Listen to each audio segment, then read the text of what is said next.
নমস্কার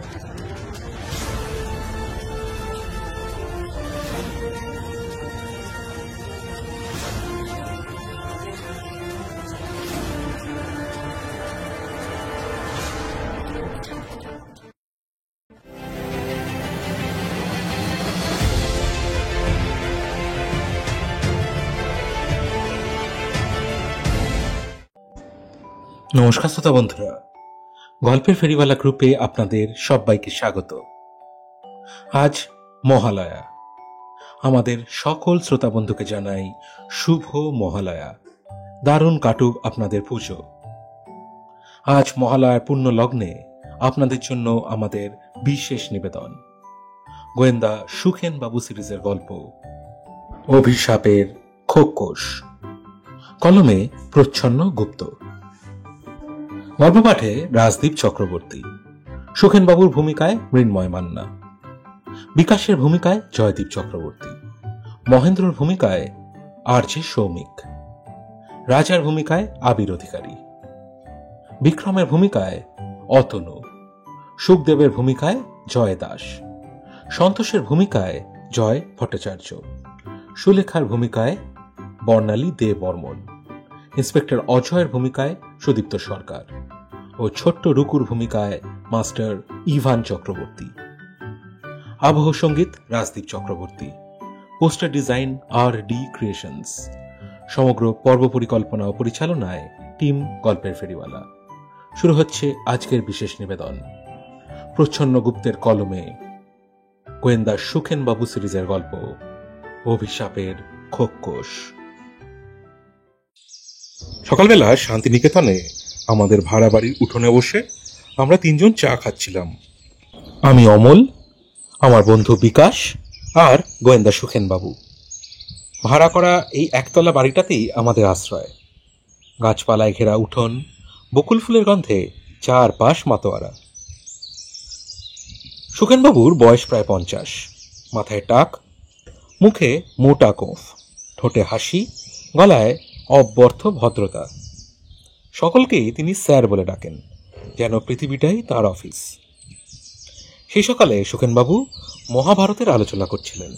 দেখুন স্যার, এই পাণ্ডব কৌরব যুদ্ধে যেমন এক একটা চরিত্র আসলে মানুষের ভেতরের এক একটা দিক, ঠিক তেমনই এই আমাদের জীবনেও যুদ্ধক্ষেত্র।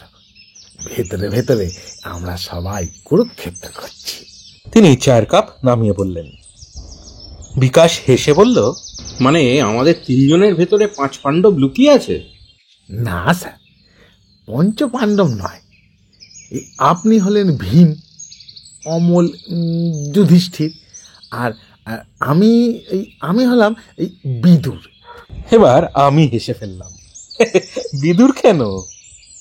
সুখেনবাবু গম্ভীর ভঙ্গিতে উত্তর দিলেন, কারণ বিদুরই স্যার সব রহস্য বোঝে, কিন্তু যুদ্ধক্ষেত্রে নামে না। আমারও এই একই দশা। ঠিক তখনই আমাদের উঠোনে ঢুকলেন এক অচেনা ভদ্রলোক। ধবধবে সাদা পাঞ্জাবি, চোখে আতঙ্ক, কপালে ঘাম। আপনি কি সুখেনবাবু? তার গলায় কাঁপুনি। সুখেনবাবু তৎক্ষণাৎ উঠে দাঁড়িয়ে হাত জোর করলেন। হ্যাঁ স্যার, আমি স্যার। আপনাকে বসুন বসুন স্যার, এই জলটা একটু খেয়ে নিন স্যার। বলে জলের গ্লাসটা এগিয়ে দিলেন। ভদ্রলোক ঢক ঢক করে এক নিঃশ্বাসে জল শেষ করলেন। সুখেনবাবু বললেন, এবার বলুন স্যার, কি ব্যাপার? আমি মহেন্দ্র চট্টোপাধ্যায়, এই বোলপুরেরই ব্যবসায়ী। আমাদের 3 পুরুষের ব্যবসা। ও, তা সেখানে কি কিছু গন্ডগোল? না, তা নয়। আসলে আমার সমস্যাটা একটু অন্যরকম। কি জানি আপনারা বিশ্বাস করবেন কিনা। আমরা তিনজনেই কৌতূহলী চোখে তাকিয়ে রয়েছি। তিনি বললেন, আমাদের পরিবারে একটা অভিশাপ আছে। প্রতি 50 বছরে একবার আমাদের পরিবারের সবচেয়ে বয়স্ক মানুষকে খোকোশ মেরে ফেলে। আমার শিরদাঁড়া দিয়ে ঠান্ডা একটা স্রোত নেমে গেল। সুখেনবাবু কিন্তু বললেন, মানে এই অভিশাপও ক্যালেন্ডার মেনে আসে, একদম ঠিক 50 বছরে একবার। তাহলে এই খোকস স্যারও বেশ নিয়মিত। হ্যাঁ, এই আমাদের দেশের রেলগাড়ির মতো দেরি করে না, তাই তো স্যার? ব্যাপারটা মজার নয় সুখেনবাবু, আপনি পুরোটা যদি একটু শোনেন বুঝবেন। বেশ বেশ, বলুন স্যার। এটা আমাদের পুরনো কাহিনী। আমার ঠাকুরদা বলতেন অনেক আগে আমাদের পূর্বপুরুষ নাকি এক সাধুর অভিশাপ পেয়েছিলেন। সেই সাধু ছিলেন শিব ভক্ত, তান্ত্রিকও বটে। তাকে অপমান করার পর তিনি বলেছিলেন, তোমাদের পরিবারে প্রতি অর্ধ শতকে খোক্কস নেমে আসবে, সর্বজ্যেষ্ঠের প্রাণ যাবে। বিকাশ বেশ থতমত খেয়ে বলল, মানে রাক্ষস এসে হত্যা করে? হ্যাঁ, 50 বছর আগে আমার দাদুর মৃত্যু হয়েছিল। তার দেহ পাওয়া গিয়েছিল ঘরের ভেতর, দরজা জানালা বন্ধ। তখন থেকে আমরা সবাই বিশ্বাস করি অভিশাপ সত্যি। সুখেনবাবু কপাল কুঁচকে শুনলেন, তারপর হাসি মুখে বললেন, দেখুন স্যার, এই মহাভারতে যেমন অশ্বত্থামার অভিশাপ রয়ে গেল যুগের পর যুগ, তেমন আপনার পরিবারেরও সেই অভিশাপ ঘুরপাক খাচ্ছে। আপনি হাসছেন কেন? আমার জীবন সংশয়ের মুখে। সুখেনবাবু এবার হাত জোর করে শান্তভাবে উত্তর দিলেন, না স্যার, আমি হাসছি না। ভয় দূর করতে হাসি সবচেয়ে বড় ওষুধ। তবে সত্যি কথা বলতে, যদি খোকস নামক প্রাণী আপনার বাবাকে হত্যা করে থাকে, তবে এবারও সে আসতে পারে। কিন্তু আমি আপনাকে আশ্বাস দিচ্ছি, আমি কালই বোলপুরে যাব। তাহলে আপনি রাজি হয়েছেন? অবশ্যই স্যার। তবে একটা কথা বলুন, আপনার পরিবারে কে কে আছেন? আমার ছেলে রাজা লেখালেখি করে, তার স্ত্রী সুলেখা গৃহবধূ, আমার ভাই সন্তোষ বয়সে আমার চেয়ে ছোট, বাড়িতে আছে ম্যানেজার বিক্রম, বহুদিনের চাকর, আর পুরনো পরিচারক সুখদেব, আর আছে আমার 6 বছরের নাতি ছোট্ট রুকু। সুখেনবাবু গোঁফে হাত বুলোলেন, চমৎকার স্যার, মানে মঞ্চ একেবারে প্রস্তুত। খোকসেলে দর্শকও আছে, সন্দেহ ভাজনও রয়েছে, একদম মহাভারতের মতোই। কুরুক্ষেত্রের আগে সব চরিত্র একত্রিত। আমি বুঝলাম সকালবেলা মহাভারতের আলোচনার পর এখন সত্যিকারের মহাভারতের ছায়া নেমে এসছে আমাদের জীবনে। মহেন্দ্রবাবুর মুখে আতঙ্ক মাখানো গাম্ভীর্য। আমাদের ছোট্ট বসার ঘরে যেন হঠাৎ একটা ঠান্ডা হাওয়া বইল। আমি, বিকাশ আর সুখেনবাবু তিনজনই চুপ করে বসে আছি। তারপর সুখেনবাবু সামান্য গলা খাকারি দিয়ে বললেন, চলুন স্যার, এই কাহিনীটা একটু খুলে বলুন। অভিশাপের কথা লুকিয়ে রাখলে খোকসের ভয় তো আর কমবে না। ও তো রামায়ণের রাবণের মতো, যত লুকোবেন তত খুঁজে বার করবে। আমাদের পরিবার অনেক পুরনো ব্যবসায়ী পরিবার। প্রায় 100 বছর আগে আমার ঠাকুরদার সময় ঘটেছিল সেই অভিশাপের সূত্রপাত। আমার ঠাকুরদা ছিলেন ধনী ব্যবসায়ী, কিন্তু ভীষণ কঠিন মানুষ। একদিন এক সাধু ভিক্ষা চাইতে এসেছিলেন। ঠাকুরদা তাকে অপমান করে বের করে দেন। রাগে গর্জে ওঠেন সাধু, বলেছিলেন, তোমাদের পরিবারে প্রতি অর্ধ শতকে খোকস নেমে আসবে, সর্বজ্যেষ্ঠের প্রাণ যাবে। বিকাশ হেসে উঠল, আরে দাদা, এ তো একেবারে সিনেমার কাহিনী। আপনি হাসছেন, কিন্তু আমরা দেখেছি। আপনি বলুন স্যার, আমরা শুনছি। ভীমসেন যখন দ্রৌপদীর চুলের শপথ রেখেছিলেন, তখনও লোক হাসাহাসি করেছিল। কিন্তু পরে কি হলো? এক লহমায় দুঃশাসনের রক্ত পান করলেন ভীম। তাই হাসি ঠাট্টা এখন থাক, আসল কাহিনীটাই বলুন। 50 বছর আগে এক রাতে আমার ঠাকুরদার মৃত্যু হলো। ঘরের দরজা ভেতর থেকে বন্ধ, জানলা আটকানো। আমরা বাইরে থেকে ধাক্কাধাক্কি করেও খুলতে পারলাম না। শেষে দরজা ভেঙে ঢুকলাম, দেখি ঠাকুরদা মৃত। চোখ দুটো ভয়ানক আতঙ্কে বড় বড় হয়ে আছে, মুখ শক্ত হয়ে গেছে, যেন তিনি কিছু ভয়ঙ্কর জিনিস শেষ মুহূর্তে দেখেছেন। কিন্তু ঘরে আর কোনো চিহ্ন নেই।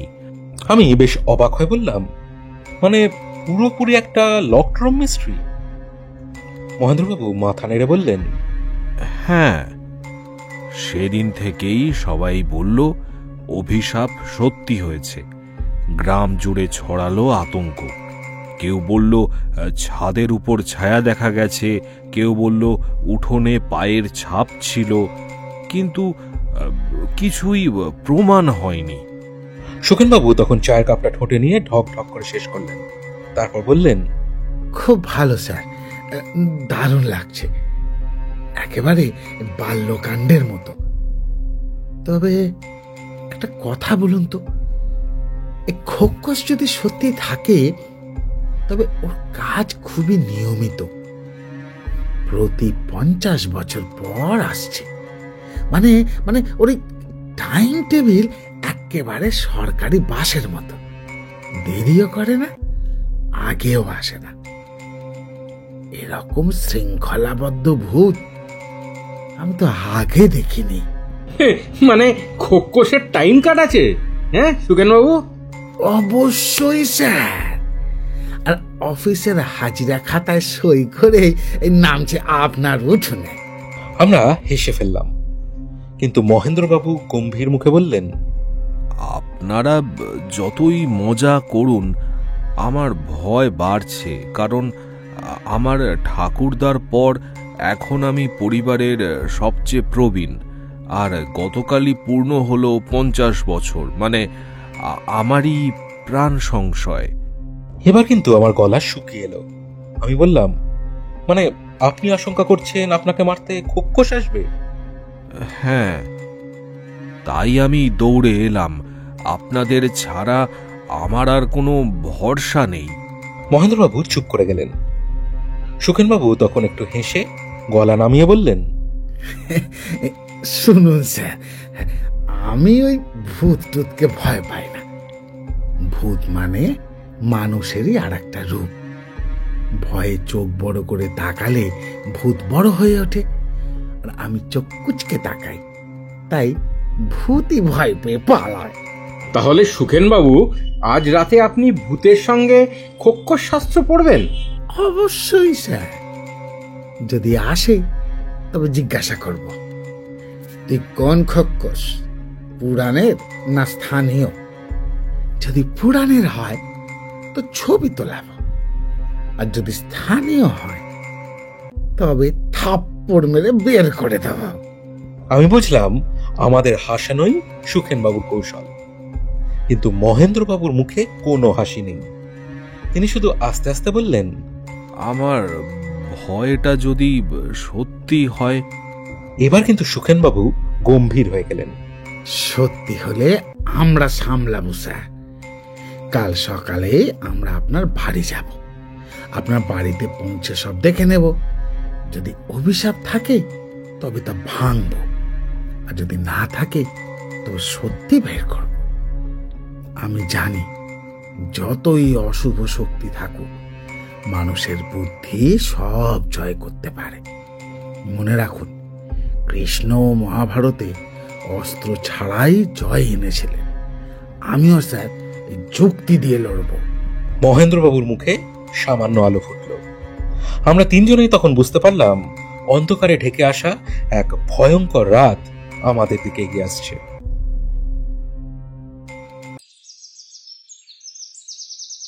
শান্তিনিকেতনে সকাল মানেই অন্যরকম। লাল মাটির ওপর শিশিরের ভিজে থাকা ঘাস, বাতাসে শিউলি ফুলের গন্ধ, দূরে কোকিলের ডাক। মাঝে মাঝে শোনা যায় কারোর গলা থেকে ভেসে আসা রবীন্দ্রসঙ্গীত, যেন চারপাশ জুড়ে এক অদৃশ্য মায়া। কিন্তু সেই সকালটা বড় অস্বাভাবিক ঠেকছিল। আমি আর বিকাশ তখন বারান্দায় বসে চা খাচ্ছি। চায়ের ভাপে চশমার কাঁচ ঝাপসা হয়ে আসছে, আর সুখেনবাবু তাঁর চিরাচরিত ভঙ্গিতে চায়ের কাপে লম্বা চুমুক দিচ্ছেন। একটা হাই তুলে তিনি বললেন, আহা, সকালটা বেশ হয়েছে স্যার, যেন কৃষ্ণ গোপীদের সাথে বাঁশি বাজাচ্ছেন। তবে গোপী একটাও নেই, শুধুই বাঁশি বাজছে। আমরা হেসে উঠলাম। ঠিক তখনই আমার ফোনটা কেঁপে উঠল। নাম দেখে চমকে উঠলাম। ইন্সপেক্টর অজয় ঘোষ, বোলপুর থানার অভিজ্ঞ অফিসার, আর সুখেনবাবুর বহুদিনের চেনা। আমি ফোন ধরতেই অপর প্রান্ত থেকে গম্ভীর কণ্ঠ ভেসে এলো। হ্যালো, আমি অজয়। আপনার সঙ্গে সুখেনবাবু আছেন? আমি ফোনটা সুখেনবাবুর দিকে বাড়িয়ে দিলাম। তিনি রুমালটা কোলের ওপর ফেলে দিয়ে রিসিভার কানে নিলেন। হ্যালো অজয়, এই সকালে কচুরি খাওয়া ভুলে আমায় ফোন করেছো নাকি? সুখেনবাবু, গুরুতর খবর। মহেন্দ্র চট্টোপাধ্যায় মারা গেছেন গত রাতে, লকড রুমের ভেতরে। আর মহেন্দ্র বাবুর ঘরে আপনার ভিজিটিং কার্ড পাওয়া গেছে। আপনি তাহলে চলে আসুন, আমি অপেক্ষা করছি। রাখলাম। আমার আর বিকাশের হাত থেকে চায়ের কাপটা পড়ে যাওয়ার উপক্রম। সুখেনবাবু এক দমকা নিঃশ্বাস ফেলে ঠোঁট কামড়ে বললেন, তাহলে তাহলে কি অভিশাপ? না না, অভিশাপ নয়, এর মধ্যে কোনো বুদ্ধির খেলা আছে। আমরা আমরা এখন রওনা হচ্ছি। বিকাশ হাঁ করে তাকিয়ে আছে। মানে কি, কাল রাতেই মারা গেলেন আর আমরা ওকে সুস্থ অবস্থায় দেখলাম? সুখেনবাবু চেয়ার থেকে লাফ দিয়ে উঠলেন। কার্ড মানে চ্যালেঞ্জ স্যার। কুরুক্ষেত্রে যেমন কৃষ্ণ শঙ্খ বাজিয়ে ঘোষণা করেছিলেন যুদ্ধ শুরু হোক, তেমনি কেউ আমার কার্ডের ওপর আঙুল তুলেছে। এই যেন সরাসরি ডাক। চলুন দেখি এই যুদ্ধে কে কোন দিক দিয়ে যেতে। তড়িঘড়ি রওনা দিলাম আমরা। সকালে রোদ উঠলেও রাস্তায় যেন অদ্ভুত শূন্যতা। দূরে বকুলতলার গাছের ফাঁক দিয়ে রোদ পড়ছে, কিন্তু বুকের ভেতর থেকে অস্বস্তি কাটছে না। সুখেনবাবু চুপচাপ বসেছিলেন। হঠাৎ নিজের মনেই বলে উঠলেন, সবই মায়া। কুরুক্ষেত্রের মাঠের মতোই এ জীবন স্যার। এখানে সত্যি আর মিথ্যে একে অপরের সাথে যুদ্ধ করে। চট্টোপাধ্যায় বাড়িতে পৌঁছতেই চারপাশে ভিড়। গ্রামবাসীরা ফিসফাস করছে, অভিশাপ ফিরে এসছে। গেটের সামনে দাঁড়িয়েছিলেন ইন্সপেক্টর অজয় ঘোষ। আমাদের দেখে এগিয়ে এলেন। ভালো হয়েছে আপনি এলেন। ভেতরে সব তৈরি, কিন্তু ব্যাপারটা জটিল। জটিল না হলে তো আর আমি আসতাম না স্যার। সহজ কেসে তো আপনারাই হিরোগিরি করেন। অজয় ম্লান হাসি দিয়ে আমাদের ভেতরে নিয়ে গেলেন। দোতলার শোবার ঘরের দরজাটা ভাঙা রয়েছে।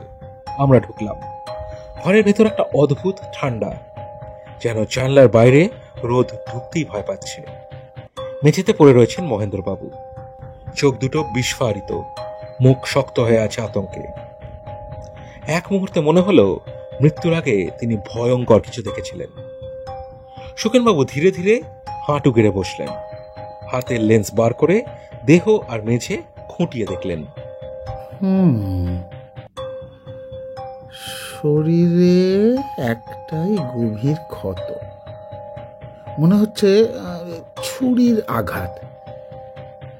কিন্তু মুখভঙ্গি বলছে মৃত্যুর আগে প্রচন্ড আতঙ্কে ছিলেন। তিনি জানলার কাছে গেলেন। ধুলো জমে আছে, কিন্তু বাইরে থেকে কোনো প্রবেশের চিহ্ন নেই। দরজা ভাঙা, স্পষ্ট বোঝা যাচ্ছে ভেতর থেকে আটকানো ছিল। টেবিলে এক কাপ চা রাখা, চামচ উল্টে পড়ে আছে। মেঝেতে ছোট্ট কাদার দাগ, আর এক কোণে ভাঙা কাঁচের টুকরো। সুখেনবাবু ঘরের ভেতর ঘুরতে ঘুরতে বললেন, অজয়, দেখেছো চক্রবুহের মতোই অবস্থা। কেউ ঢুকেছে, আতঙ্ক ছড়িয়েছে, তারপর বেরিয়েছে। কিন্তু দরজা ভিতর থেকে বন্ধ ছিল, অথচ বেরিয়েছে কেমন করে? এটাই রহস্য। তাহলে সেই অভিশাপ? অভিশাপ নয় অজয়, মানুষই করেছে। ভূতেরা তো শৃঙ্খলা থাকে না, মানুষের থাকে। মনে রেখো, ভীষ্ম বলেছিলেন মানবী ভাগ্য রচনা করে। এখন আমাদের খুঁজে বের করতে হবে এই ভাগ্য লিপিকারটি কে। ঠিক তখনই বিকাশ হঠাৎ কেঁপে উঠে বলল, দেখুন ওখানে কি আছে। আমরা তাকিয়ে দেখি দেহের ঠিক পাশে মেঝেতে পড়ে আছে একখানা ভাঁজ করা কাগজ। কাগজে লালচে রঙে কাঁপা কাঁপা অক্ষরে লেখা, আমি ফিরে এসেছি। আমার বুক ঠান্ডা হয়ে গেল, অজয়ও থমকে গেল। সুখেনবাবু কাগজটা হাতে নিয়ে নাকের কাছে আনলেন, তারপর বললেন, স্যার, এটা কালি নয়, রক্ত। কেউ এই রক্ত দিয়ে লিখেছে। বিকাশের গলায় কাঁপুনি। মানে অভিশাপ সত্যি? সুখেনবাবু ঠোঁটে একটুখানি বাঁকা হাসি টানলেন। অভিশাপ না স্যার, আমি বলবো এ হচ্ছে নাটকের প্রপস। যে খুন করেছে সে চেয়েছে অভিশাপকে জীবন্ত করে তুলতে। কিন্তু মহাভারতে যেমন শকুনের পাশা একদিন ভীমের মুষ্টির আঘাতে থেমে গিয়েছিল, তেমনি এই অভিশাপের নাটকও থামবে আমার চোখে। তবে হ্যাঁ, এখন থেকে কেসটা আরো আকর্ষণীয় হয়ে উঠল। ঘরের ভেতর নিস্তব্ধতা নেমে এলো। বাইরে ভিড়ের গুঞ্জন থেমে গিয়েছে। আমি, বিকাশ, অজয়, আমরা সবাই বুঝলাম এক অদৃশ্য হাত আমাদের চোখের সামনে খেলা করছে। চট্টোপাধ্যায় বাড়ির ভেতরে যেন বিষণ্ণতা জমে গিয়েছে। চারিদিকে কানাঘুষো, খোক্কস ফিরে এসছে, অভিশাপ সত্যি হয়েছে। সুখেনবাবু মুখ গম্ভীর করে বললেন, অজয়, আগে আমাকে পরিবারের লোকজন আর এই চাকর বাকরদের সঙ্গে দেখা করাও। কুরুক্ষেত্রের যুদ্ধ শুরুর আগে যেমন সবাইকে একে একে ময়দানে ডাকা হয়েছিল, তেমনি আমরাও ওদেরকে একে একে ডাকবো। অজয় মাথা নেড়ে রাজি হলেন। প্রথমে এলেন রাজা, মহেন্দ্রবাবুর ছেলে। বয়স 30-এর মতন হবে, চোখের নিচে কালি, পরনে আলগা পাঞ্জাবি। কাগজ কলমে ডুবে থাকা মানুষ বলে বোঝা যায়। তিনি আসতেই সুখেনবাবু হাত জোর করে বললেন, ওহে সাহিত্যিক স্যার, আপনার বাবার মৃত্যুতে দুঃখিত, কিন্তু প্রশ্ন করলে কষ্ট পেলে চলবে না। আমি বাবার মৃত্যুর পর থেকে একটু ভেঙে পড়েছি। কি চাইছেন বলুন? আপনি বাবার ঘরের পাশে থাকেন? হ্যাঁ, একদম লাগোয়া ঘর। রাতে কিছু শুনতে পেয়েছিলেন? না, আমি লেখায় ডুবেছিলাম। হঠাৎ ভোরে চাকর সুখদেব দরজা ধাক্কাতে ধাক্কাতে আমাকে ডাকে, তখনই ওই খবরটা পাই আর কি। কবিরা সাধারণত ভূত দেখেন না, কল্পনা করেন। তবে আপনার কল্পনার ভেতর কি কখনো খোক্কস ঢুকে পড়েছিল স্যার? দয়া করে মজা করবেন না, আমি বাবাকে খুব ভালোবাসতাম। ভালোবাসতেন মানছি, তবে মহাভারতে দ্রোণাচার্যকেও অশ্বত্থামার নামে প্রতারণা করে মারতে হয়েছিল। পরিবারের ভেতরে ভালোবাসা আর শত্রুতার সীমারেখাটা খুবই সরু স্যার। রাজা চুপ করে রইলেন। সুখেনবাবু বললেন, আপনি এখন আসতে পারেন স্যার। দয়া করে আপনার স্ত্রীকে একটু পাঠিয়ে দেবেন। রাজা বেরিয়ে যাওয়ার কিছু পরেই তার স্ত্রী সুলেখা ঘরে এলো, শান্ত গৃহবধূর মতন, কিন্তু চোখে মুখে যেন লুকোনো আতঙ্ক। সুখেনবাবু তাকে দেখেই বললেন, আহা, আপনার নাম সুলেখা, মানে ভালো লেখা। আপনার নামে কেউ যদি কোনো চিঠি লিখতো তবে অক্ষরগুলো সুন্দর হতো। আপনি আপনি কি বুঝাতে চাইছেন? না না স্যার, ম্যাডাম, আমি তো শুধু আপনার নাম নিয়ে একটু মজা করছিলাম। বলছি, কাল রাতে কিছু দেখেছেন বা শুনেছেন?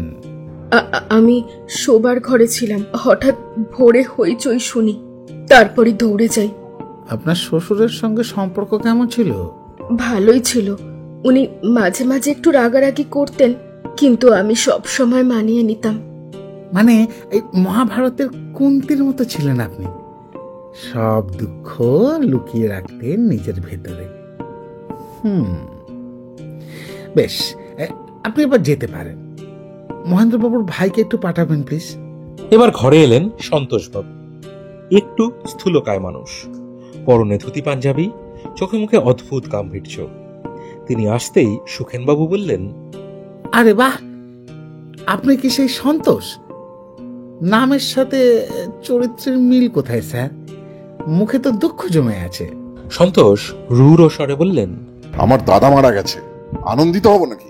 বলুন তো স্যার, আপনার দাদার সঙ্গে আপনার সম্পর্ক কেমন ছিল? সন্তোষ মুখ ঘুরিয়ে নিলেন। দাদার সঙ্গে ব্যবসার নানা ঝামেলা নিয়ে অমিল ছিল, কিন্তু খুন করার কথা ভাববো কেন? দুধ ক্রীড়ার সময় যুধিষ্ঠির তো কেবল খেলতে খেলতে স্ত্রী ভাই পর্যন্ত বাজি ধরেছিলেন। মানুষের চাপের মধ্যে যে কি করে ফেলে বলাই যায় না। সন্তোষ কিছু না বলে চুপচাপ চলে গেলেন। এরপর এলো ম্যানেজার বিক্রম, স্মার্ট যুবক, গা চাপা হাসি, চোখে মুখে আত্মবিশ্বাস, যেন সব জানে। সুখেনবাবু তাকে দেখেই বললেন, আহা, আপনার তো ব্যবসার মস্তিষ্ক। আপনার কাছে প্রশ্ন করলে উত্তর পাওয়া উচিত তৎক্ষণাৎ। আমি তো শুধু ম্যানেজার, মালিক নই। আমার লাভ কি? তা বলুন তো, এই খোকস নিয়ে আপনার মতটা কি? আমি এসব অভিশাপ টভিশাপ মানি না। ভালো বলেছেন স্যার। তাহলে আপনিও আমারই মতো। তবে পার্থক্য হচ্ছে, আমি অভিশাপ মানি না, আবার মানুষজনকে সন্দেহ করি। আপনি কাকে সন্দেহ করছেন? সন্তোষ বাবু, ওর সঙ্গে স্যার সবসময় ঝগড়া করতেন। অন্যকে দোষ দেওয়া সহজ স্যার। মহাভারতও সবাই দুধ ক্রীড়ার জন্য শকুনির ঘাড়ে দোষ চাপিয়েছিলেন। সব শেষে এলো চাকর সুখদেব, রোগা পাতলা, কাঁপা কণ্ঠে বলল, আমি কিছু জানি না বাবু।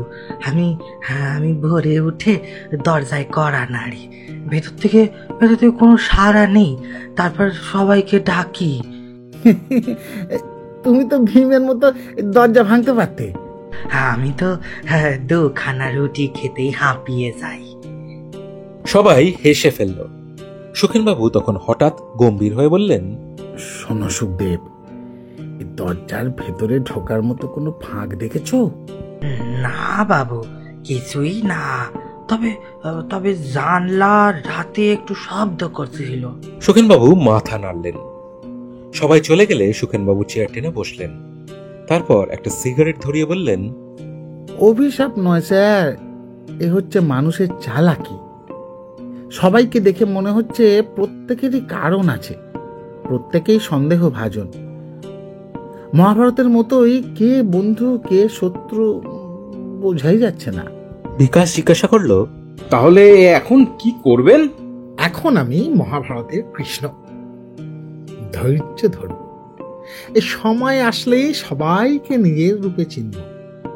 তবে একটা কথা বলি স্যার, খেলাটা ভীষণ জমজমাট হতে চলেছে কিন্তু।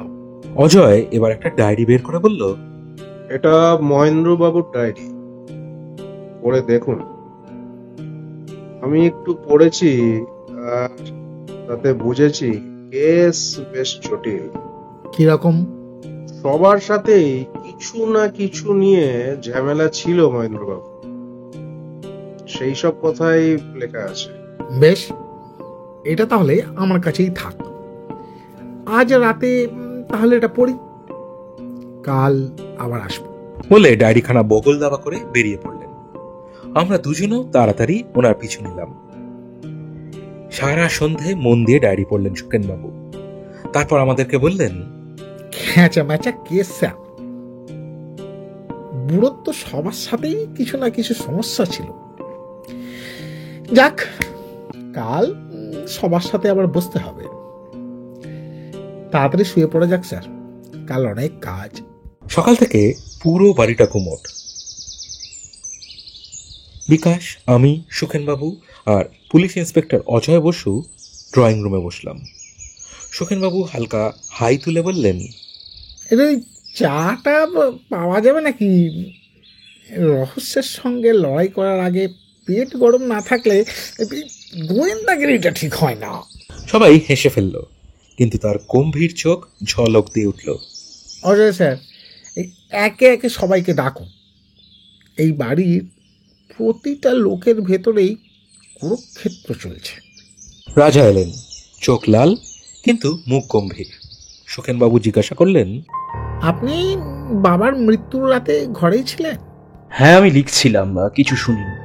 বাবা কি আপনাকে ব্যবসার সম্পত্তি দিতে রাজি ছিলেন? না, মানে উনি সবকিছু নিজের নিয়ন্ত্রণে রাখতেই চাইতেন। আমি কতবার বলেছি আমার অংশ আলাদা চাই, কিন্তু উনি রাজি হননি। সুখেনবাবু কিছুক্ষণ চুপ করে থাকলেন, তারপর নরম হেসে বললেন, সে তো যুধিষ্ঠিরও ভাইদের ভাগ দিতে চাননি। শেষে ওই দূতের টেবিলে বসিয়ে দিলেন সবই। পরিবার, সম্পত্তি সব মিললেই তো যুদ্ধ বাঁধে। রাজার মুখ গম্ভীর হয়ে গেল।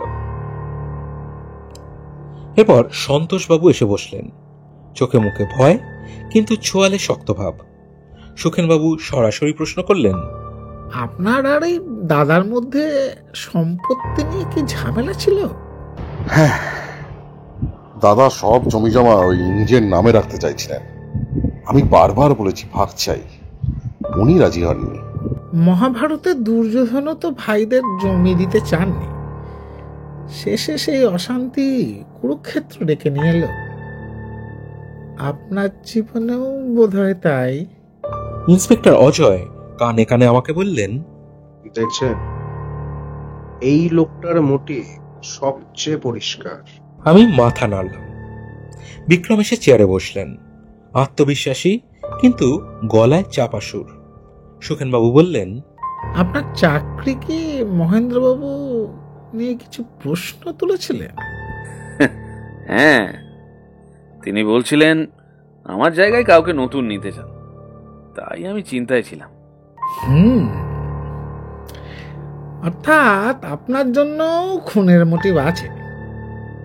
কৃষ্ণ যেমন কৌরবদের ভেতরে দাঁড়িয়ে দুই দিকে জানতেন, আপনিও সবকিছু জানতেন, তাই না? আমি কাউকে খুন করিনি। সুখদেব কাঁপতে কাঁপতে ঢুকল। সুখেনবাবু জিজ্ঞাসা করলেন, তুমি কেন দুঃখী? তোমার কি ছুটি পাওয়া যাচ্ছিল না? হ্যাঁ বাবু, আমি আমি বাড়ি যেতে চাইছিলাম। মায়ের শরীর খারাপ, কিন্তু মহেন্দ্রবাবু যেতে দেননি। সুখেনবাবু হাততালি দিয়ে উঠলেন। এই তো, প্রত্যেকেরই একটা করে কারণ আছে। কারো টাকা চাই, কারো সম্মান, কারো স্বাধীনতা। ড্রয়িং রুমে একে একে সবাই আসছে যাচ্ছেও। ঠিক তখন ছোট্ট একটা পায়ের শব্দ ঠকঠক করে। দেখি রাজা ও সুলেখার ছেলে 6 বছরের রুকু দরজার পাশে দাঁড়িয়ে, হাতে একটা কাঠের খেলনা ঘোড়া। সুখেনবাবু হঠাৎ খুশি হয়ে বললেন, আরে এ আবার কে?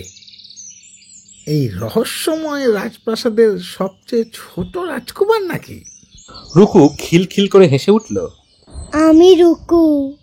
দাদুকে খোকস মেরেছে, তাই না? তুমি জানো ওই খোকসের ব্যাপারে? হ্যাঁ, দাদু তো বলতো আমাকে খোকসের গল্প। তাই নাকি?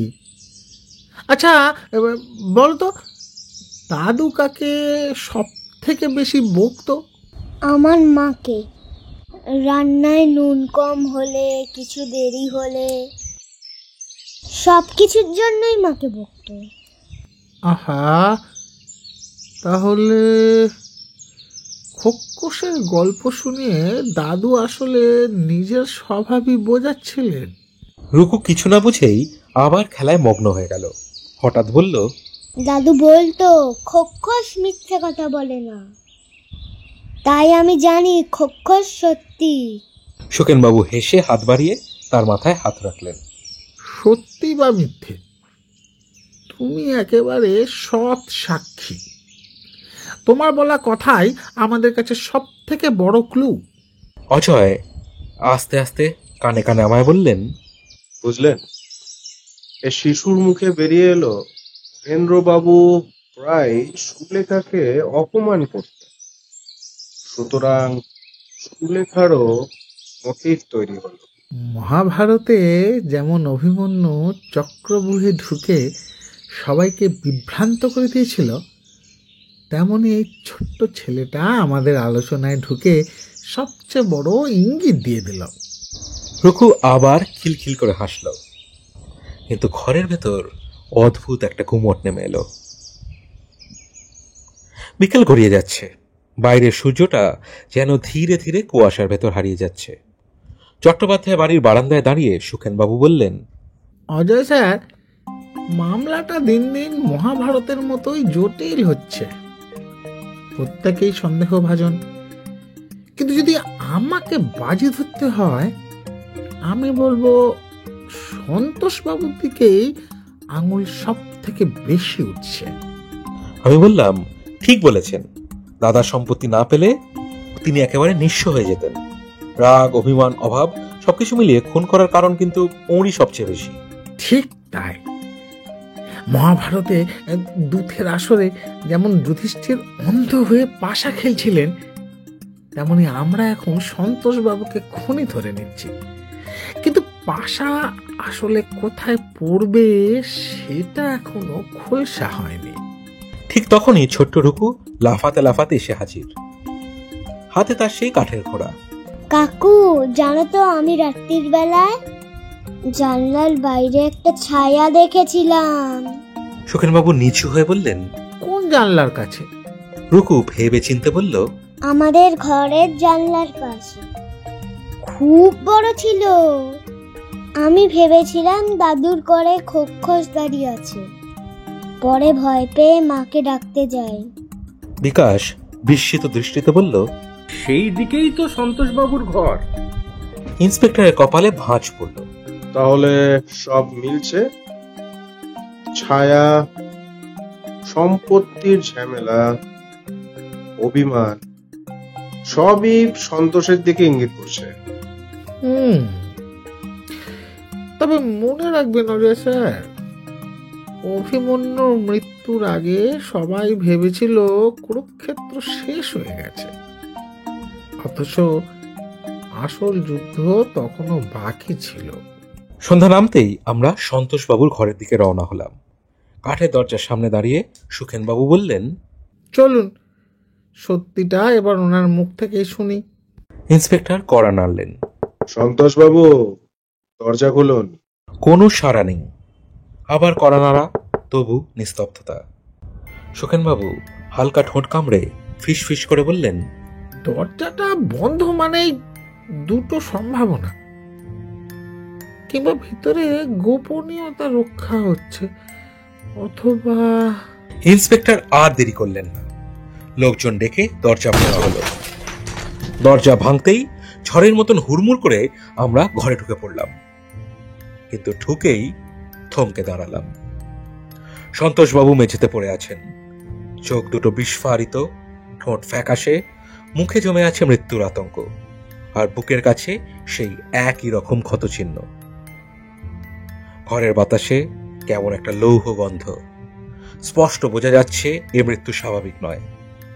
আর তার বুকের পাশে পড়ে আছে একখানা কাগজ, লালচে রঙে কাঁপা অক্ষরে লেখা, আমি ফিরে এসেছি। আমার বুক কেঁপে উঠল। অজয়বাবু হাঁ করে তাকিয়ে রইলেন। বিকাশ হাঁপাতে হাঁপাতে বলল, মানে সন্তোষ খুনি ছিল না? অজয় অবিশ্বাস নিয়ে ফিসফিস করলেন, কিন্তু এতক্ষণ পর্যন্ত সব প্রমাণ তো ওর দিকেই যাচ্ছিল। সুখেনবাবু শান্তভাবে সন্তোষবাবুর দেহের পাশে বসে কাগজটা তুলে নিলেন, লেন্স দিয়ে খুঁটিয়ে দেখলেন, তারপর আমাদের দিকে তাকালেন। দেখলেন তো, নাটকের পরিচালক এখনো ছায়া। খুনি এত বুদ্ধিমান যে আমাদের চোখে সন্দেহের আঙুল তুলতেই পারে, আবার মুহূর্তটা ভেঙেও নেয়। অভিশাপের গল্প আসলে ছদ্মবেশ মাত্র। খেলা এখনই জমে উঠছে স্যার। ঘরে নিস্তব্ধতা, কেবল জানলার বাইরে হাওয়ার হু হু শব্দ, যেন সত্যি কেউ ফিরে এসছে। রাত গভীর, চট্টোপাধ্যায় বাড়ির ভেতরে আলো কম, জানলার বাইরে হাওয়ার হু হু শব্দ, বাতাসে যেন এক অদৃশ্য চোখ। সুখেনবাবু সিগারেটে লম্বা টান দিয়ে বললেন, অজয় স্যার, এই আমরা এখনো খুনির পুরো কৌশলটা ধরতে পারিনি। মনে রাখবেন, খুনি আমাদের চোখের আড়ালে খেলা করছে। সুখেনবাবু, সবাই ভয় পাচ্ছে, কেউ মুখ খুলছে না। ভয় মানেই দোষী নয়, বরং সাসপেন্স। মনে রাখবেন, খুনি কিন্তু এখনো এখানে। কেউ আমাদের কথার বাইরে থেকে শুনছে, বুঝেছেন? আমি বিস্মিত হয়ে বললাম, কিভাবে বুঝলেন? ছোট ছোট ইঙ্গিত স্যার। দরজাটা অদ্ভুতভাবে নড়ছে, বাতাসে হালকা ঝাঁকুনি, কেউ চুপচাপ আমাদের কথা শুনছে স্যার। হঠাৎ বাইরে হালকা শব্দ, সুখেনবাবুর চোখ চক চক করে উঠল। শুনছেন? কেউ আসছে, আমাদের কথাবার্তা কেউ শুনছে। আসুন আসুন আমার সাথে, কুইক। সুখেনবাবু ঘর থেকে বের হলেন, পেছন পেছন আমরা। হঠাৎ চোখে পড়ল সুখদেব আস্তে আস্তে পাশের ঘর দিয়ে বের হয়ে যাচ্ছে। সুখদেব আমাদের কথা শুনছিল। বিকাশ অবাক হয়ে বলল, কিন্তু কেন? খেলা জমে উঠেছে স্যার। হঠাৎ একটা আর্ত চিৎকার কানে এলো, স্পষ্ট বোঝা যাচ্ছে এটা সুলেখার চিৎকার। আমরা সবাই ছুটলাম, গিয়ে দেখি সুলেখা মাটিতে পড়ে ঘুমাচ্ছে। চোখে মুখে জল দিতে একটু ধাতস্থ হয়ে বলল, আমি রান্নাঘর থেকে বেরিয়ে বারান্দায় আসতেই দেখি অন্ধকারে কে যেন একটা দাঁড়িয়ে। আমি কে কে বলতেই সে আমার দিকে ফিরল। ওরে বাবা, সে কি ভীষণ চেহারা! চোখ দুটো থেকে যেন আগুন বেরোচ্ছে, মুখটা নীল রঙের আর বিভৎস। দেখেই আমি চিৎকার করে উঠি আর মাথা ঘুরে পড়ে যাই। আর সেই সুযোগে সে বেটা পগার পার। তার মানে সেই খোকস? স্যার, কিন্তু প্রশ্ন হলো সে এখনো এখানে কি করছে? অভিশাপ তো একজনকে মারা, কিন্তু সে মারল দু ভাইকেই। কেন? আবার সুলেখা ম্যাডামকেই বা ভয় দেখালো কেন? হয়তো সে ফেরত যায়নি, নাকি তাকে যেতে দেওয়া হয়নি স্যার। মানে আপনি বলতে চাইছেন কেউ তাকে চালনা করছে? হতে পারে স্যার, অনেক কিছুই হতে পারে। তবে সমস্ত ব্যাপারটাই কেমন যেন একটা তালগোল পাকিয়ে গেছে। দূর, আর ভালো লাগে না। অজয় স্যার, একটু সিঙ্গারা আনান তো। পেটে কিছু না পড়লে আর মাথা খুলবে না। এখন অনেকটাই রাত, আমাদের বাড়ির বৈঠকখানে আমরা বসে রয়েছি। জানলার বাইরে হু হু করে হাওয়া বইছে, বাতাস অদ্ভুত ঠান্ডা। আমি অজয় আর বিকাশ বারান্দায় বসে ঘরের দিকে তাকাচ্ছি। সুখেনবাবু ঘরে একা একা বসে সিঙ্গারায় কামড় দিচ্ছেন, চোখে অদ্ভুত ভাব, যেন কিছু একটা তাকে হন্ট করছে। বুঝলেন স্যার, এই মামলা শুধু খুনের মামলা নয়, এটা যেন অতীতের অভিশাপ। কেউ সত্যি আমাদের চোখের আড়ালে খেলা করছে। আমি হালকাভাবে বললাম, মানে কি সবকিছুই সম্পূর্ণ রহস্যময়? তিনি চুপ করে থাকলেন, তারপর হঠাৎ বলে উঠলেন, আমাকে যেতে হবে একা। কোথায় সেটা বলবো না, শুধু একটি জিনিস জানবেন, যেখানে যাব সেখানে খুনি এবং তার কৌশল সবকিছু বোঝা যাবে। ইন্সপেক্টর, বিকাশ এবং আমি একে অপরের দিকে তাকাই। ইন্সপেক্টর বললেন, একা? কখনো কখনো স্যার এই ডিটেকটিভদের একটু একা একা ভাবতে হয়। সুখেনবাবু বের হওয়ার পর বাড়ি নিস্তব্ধ। আমি মনে মনে ভাবছি, কেন সুখেনবাবু এতটা সিরিয়াস? তিনি কি খুনির পরিচয় বুঝতে পেরেছেন? তিনি কি কোনো ক্লু পেলেন? বিকাশ ফিসফিস করে বলল, বেটা সুখদেব নিশ্চয়ই কিছু জানে, কিন্তু মুখ খুলছে না। সম্ভবত সুখেনবাবু তাকেই সন্দেহ করছেন, কারণ সে বেটা আড়ি পেতে আমাদের কথা শুনছিল। একটু পর অজয় চলে গেলেন। রাত্রি জুড়ে একটা অদ্ভুত সাসপেন্স। বাতাসের হাওয়া, ঘরের ছায়া, সবকিছু অদ্ভুত মনে হচ্ছে। আমি ভাবছি, খুনি কি আসলেই ওই বাড়িরই কেউ, নাকি সত্যি এর পেছনে আছে কোনো অভিশপ্ত খোকস? চাকরটা আমাদের থেকে কি সত্যিই কিছু লুকোচ্ছে? সবাইকে সন্দেহের তলে রাখার জন্য কি সুখেনবাবু একা চলে গেলেন? পরের দিন দুপুরে সুখেনবাবু ফিরে এলেন। বারান্দায় বসলেন, মুখে এক রহস্যময় হাসি। বিকাশ বলল, কোথায় ছিলেন মশাই?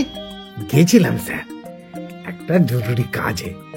তবে আপাতত এটুকু জেনে রাখুন, যে কাজে গেছিলাম তা সফল হয়েছে। Case solved. আমি অবাক হয়ে বললাম, সে কি, কিভাবে, চাকরটাই কি? সুখেনবাবু ধীরে ধীরে বললেন, সব জানতে পারবেন কাল সকালে।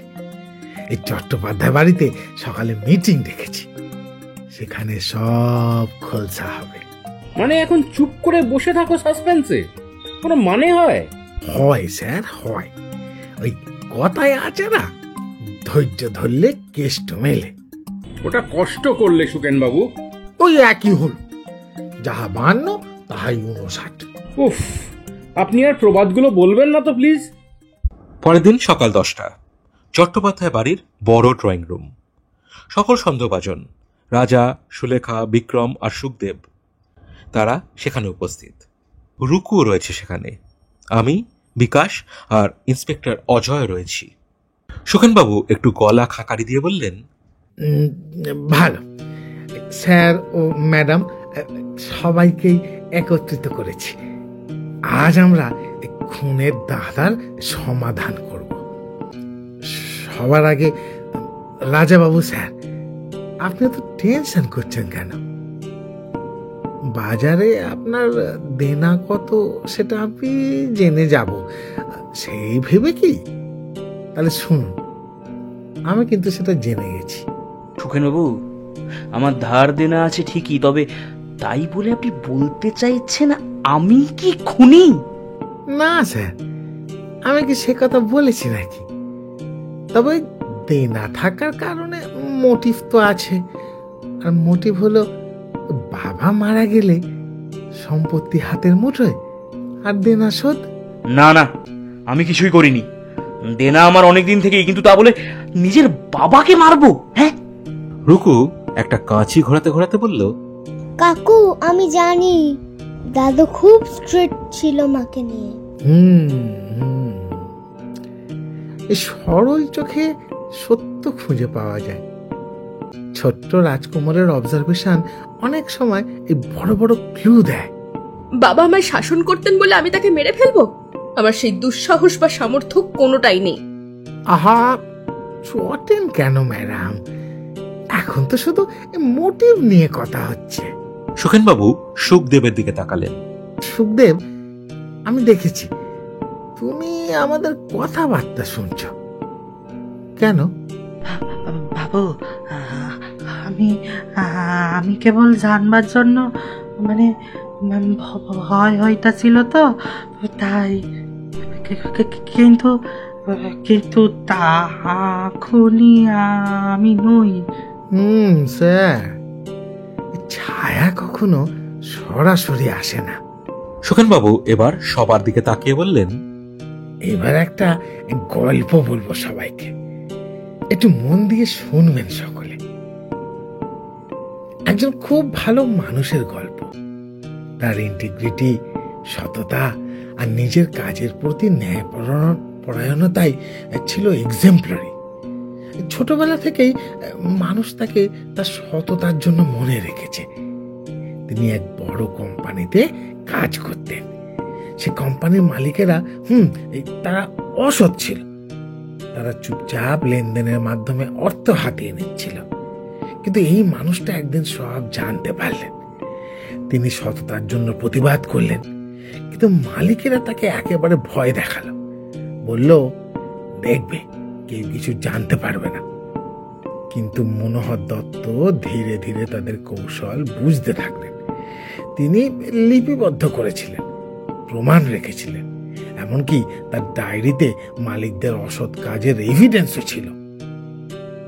কিন্তু যে পৃথিবীতে বিভৎসতা আর সত্যের সংঘাত ঘটে, সেখানে নিখুঁত মানুষরা সবসময় নিরাপদ থাকে না। এক রাত যখন সকলেই বিশ্বাস করছিল কেউ লক্ষ্য রাখছে না, মালিকেরা এসে তাকে হত্যা করল। তারা কৌশলে দৃশ্য সাজিয়েছিল যেন কোনো সন্দেহ না থাকে। কেউ বুঝতে পারেনি কারা দায়ী। রুমে নিস্তব্ধতা, সবাই শিউরে উঠেছে। কিন্তু সেই লোকটা কে, আর তার কথা উঠছেই বা কেন? উঠছে স্যার, কারণ আজকে এই খুনের পিছনে আসলে ওই মানুষটাই আছে। কি বলছেন কি? আমরা তো কিছুই বুঝছি না। খোকস থেকে একেবারে ভূত। বিরক্তি সহকারে বলল বিক্রম। ঘরে এখন টেনশন চরমে, সবাই নিস্তব্ধ। রাজা চোখ নিচু করে বসে আছে, সুলেখা চেয়ারে হাত মুছছে, সুখদেব বারবার নিচের দিকে চেয়ে রয়েছে, রুকু টেবিলের উপর চেয়ে আছে। সবার চোখ এবার সুখেন বাবুর দিকে।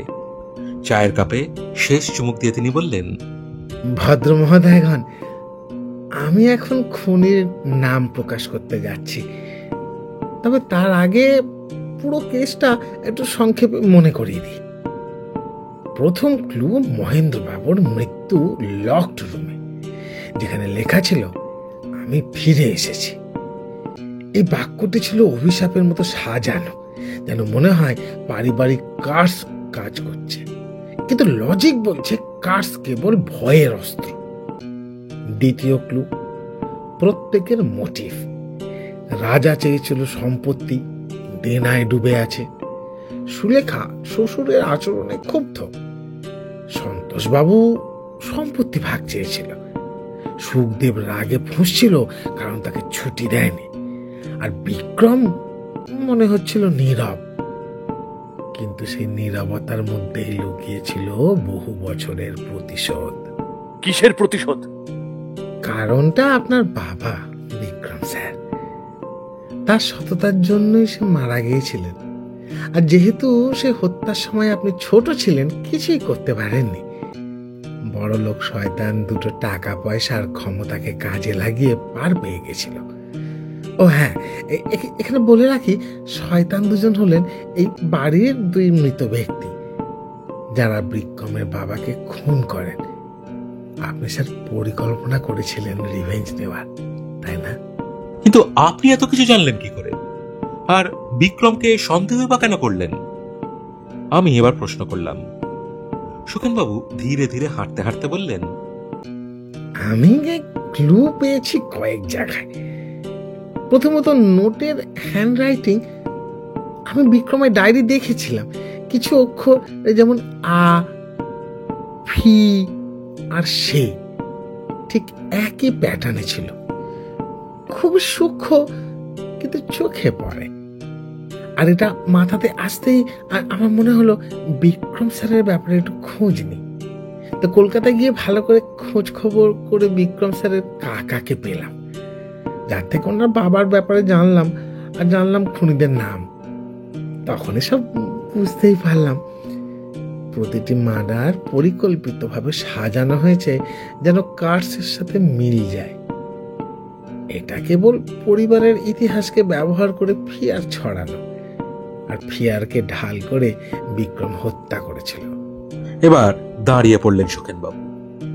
সুতরাং আসল খুনি আর কেউ নয়, বিক্রম।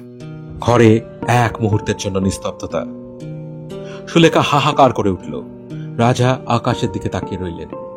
সুখদেব ভয় কেঁপে উঠল, রুকু অবাক চোখে তাকিয়ে। কিন্তু বন্ধ রুমে ও গেল কি করে, আর বেরই বা হলো কি করে? বিকাশ প্রশ্ন করল। সুখেনবাবুর মুখ উজ্জ্বল হলো, বললেন, দারুণ প্রশ্ন করেছেন স্যার। লকড রুম কিভাবে সম্ভব হলো? মহেন্দ্রবাবুর ঘর ভিতর থেকেই বন্ধ ছিল। সবাই ভেবেছিল এটা কোনো অলৌকিক ব্যাপার, কিন্তু না, এটারও একটা সহজ ব্যাখ্যা আছে। ঘরের দরজার ল্যাচ সিস্টেম। আমি নিজে পরীক্ষা করেছিলাম, দরজা ভিতর থেকে ল্যাচ করা যায়, আবার সামান্য ফাঁক থাকলে বাইরে থেকেও একটা লম্বা পাতলা তার দিয়ে টেনে ল্যাচ বসানো যায়। বিক্রম এই কৌশলটাই ব্যবহার করেছিল। এই পুরো কৌশলটাই ব্যবহার করা হয়েছে লকড রুম মিস্ট্রি বানানোর জন্য, যাতে সবাই ভাবে অভিশাপ বা ভূতের কাজ। সুতরাং এই লকড রুম কোনো জাদু নয়, কোনো কার্সও নয়, এটা ছিল নিছক পরিকল্পনা আর কৌশল। আর এর নেপথ্যে যে ছিল সে আর কেউ নয়, বিক্রম। কিন্তু প্রমাণ? ইন্সপেক্টর প্রশ্ন করলেন। আছে স্যার, বিক্রম বাবুর ঘর সার্চ করে আমি ছুরি আর তারটা পেয়েছি। বাজে কথা, আমার ঘরে আপনি ছুরি পেতেই পারেন না, কারণ ছুরিটা তো আমি পুকুরে ফেলে দিয়েছিলাম। একটা না বলে চমকে উঠে থামলো বিক্রম। বুঝলো ভুল করে ফেলেছে। সুখেনবাবু হাসলেন। আসলে আপনি যতই বুদ্ধিমান হন স্যার, ভুল করেই ফেললেন। তা এবার কি স্বীকার করবেন নাকি পুলিশের 3rd ডিগ্রি লাগবে? বিক্রমের চোখ দুটো এবার অদ্ভুতভাবে জ্বলে উঠল। সে দাঁড়িয়ে ধীরে ধীরে বলল, হ্যাঁ হ্যাঁ, আমি করেছি। আমার বাবাকে তোমাদের পরিবার মেরেছিল, আমার শৈশব কেড়ে নিয়েছিল। আমি প্রতিজ্ঞা করেছিলাম প্রতিটি 50 বছরে যে অভিশাপ বলা হয় আমি তাকে সত্যি করে তুলব। আমি লিখেছিলাম আমি ফিরে এসেছি, কিন্তু সেটা গার্স নয়, সেটা ছিল আমার প্রতিশোধ, আমার বাবার কণ্ঠে ফিরে আসা। তার চোখে জল টলটল করছিল, কিন্তু ঠোঁটে কৌতুকপূর্ণ ব্যঙ্গ। সুখেনবাবু হালকা হেসে বললেন, বিক্রম স্যার, প্রতিশোধ সবসময় আগুনের মতো, সে শত্রুকেও পোড়ায় আবার নিজেকেও। আপনি চতুর ছিলেন, কিন্তু সত্যের চোখ ফাঁকি দিতে পারেননি। হ্যান্ডরাইটিং, আচরণ এবং অতীতের ছায়া আপনাকে ধরিয়ে দিল। আর সেদিন সুলেখা ম্যাডামকে ভয় দেখাতে যে মুখোশটা পরেছিলেন সেটা আমি খুঁজে পেয়েছি। আসলে আপনি আমাদের কাছে খোকসের গল্পটা প্রমাণ করতে চেয়েছিলেন, কিন্তু ওটা আপনার একটা বড় ভুল ছিল। কারণ অসাবধানে আপনার হাতে খোঁচা লেগে অল্প কেটে যায়, আর একটু রক্ত লেগে যায় ওই দেওয়ালে যেখানে আপনার হাত কেটে যায়। আমি পরীক্ষা করতে গিয়ে রক্ত দেখতে পাই, আর সেটা টেস্ট করাতে দিই।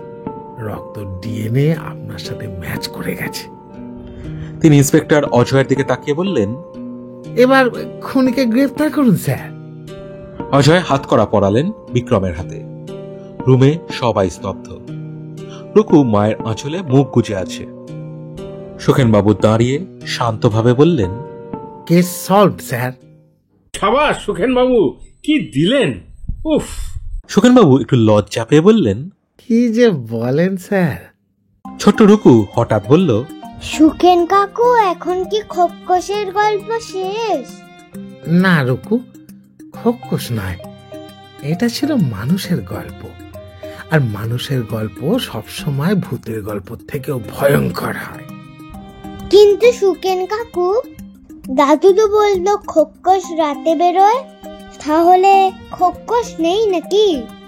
সুখেনবাবু হাঁটু গেড়ে নেমে রুকুর চোখে চোখ রেখে বললেন, না রুকু, খোকস আছে, তবে তারা মানুষ।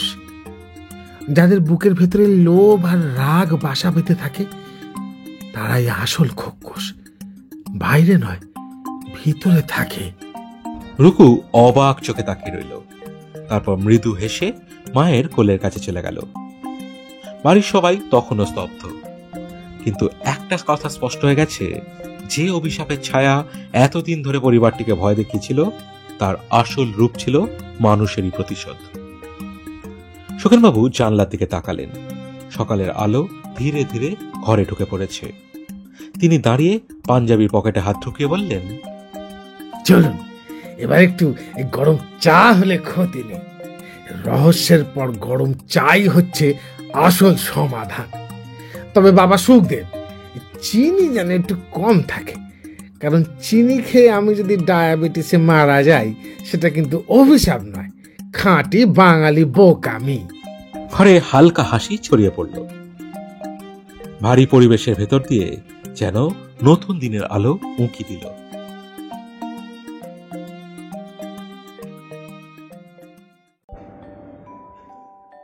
শুনছিলেন আমাদের বিশেষ নিবেদন প্রচ্ছন্ন গুপ্তের কলমে গোয়েন্দা সুখেনবাবু সিরিজের গল্প অভিশাপের খোকস। কেমন লাগলো আজকে গল্পটি? যদি ভালো লেগে থাকে অতি অবশ্যই ভিডিওটিকে লাইক করুন, ভিডিওটি শেয়ার করুন যাতে আরো বেশি সংখ্যক লোকের কাছে আমরা পৌঁছতে পারি। আর আপনাদের মতামত দয়া করে কমেন্ট সেকশনে লিখে আমাদেরকে জানান। আর নতুন শ্রোতা বন্ধুরা দয়া করে চ্যানেলটিকে সাবস্ক্রাইব করে আমাদের পাশে থাকুন। দেখা হবে আগামী সপ্তাহে আরও একটি দুর্দান্ত গল্পের সাথে। আজ গল্প পাঠে ছিল মৃন্ময়, জয়দীপ, সৌমিক, আবির, অতনু, জয় দাস, জয় ভট্টাচার্য, বর্ণালী, ইভান, সুদীপ্ত ও আমি রাজদীপ। ফিরবো আগামী সপ্তাহে। ততদিন সবাই ভালো থাকবেন, সুস্থ থাকবেন আর অবসর সময় অতি অবশ্যই শুনতে থাকবেন গল্পের ফেরিওয়ালা গ্রুপের নানান অডিও স্টোরিজ। ধন্যবাদ।